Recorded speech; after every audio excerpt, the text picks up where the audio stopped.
ഓട്ടോറിക്ഷയും സ്കൂട്ടറും ഒരുമിച്ചൊരു വണ്ടിയിൽ വന്നാൽ എങ്ങനെയിരിക്കും? ഞെട്ടണ്ട, അങ്ങനെ ഒരു വണ്ടി വരികയാണ്. അതും നമ്മുടെ സ്വന്തം ഹീറോയിൽ നിന്നും. രാവിലെ ഓട്ടോയായി ഓടിച്ചുകൊണ്ട് നടക്കാം, അതും ഇലക്ട്രിക്കൽ ഓട്ടോയായി. ഓട്ടോയുടെ ആവശ്യം കഴിയുമ്പോൾ ഒരു സ്വിച്ച് അമർത്തി സ്കൂട്ടറായി ഉപയോഗിക്കാം. ആ സമയത്ത് ഓട്ടോറിക്ഷ ചാർജ് ഇടുകയും ചെയ്യാം. ഓട്ടോറിക്ഷയും സ്കൂട്ടറും കൂടി ചേരുന്ന പുതിയൊരു വാഹനത്തിനാണ് കേന്ദ്ര സർക്കാർ ഇപ്പോൾ അനുമതി നൽകിയിരിക്കുന്നത്. ഇതിനായി കേന്ദ്ര മോട്ടോർ വാഹന വകുപ്പിൽ ചെറിയ ഭേദഗതി വരുത്തി L25 എന്ന പുതിയ വിഭാഗത്തിലാണ് ഇത്തരം വാഹനങ്ങളെ പരിഗണിക്കുക. സർജ് എന്ന കമ്പനിയാണ് ഇങ്ങനൊരു വാഹനം കൊണ്ടുവന്നത്.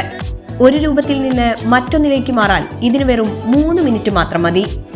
ഓട്ടോയുടെ ബാക്കി ഭാഗം ചാർജ് ചെയ്തിട്ട് സ്കൂട്ടർ ഓടിച്ചു പോകാം. സ്കൂട്ടറിന് പ്രത്യേകം ബാറ്ററി ബാക്കപ്പ് ഉണ്ട്.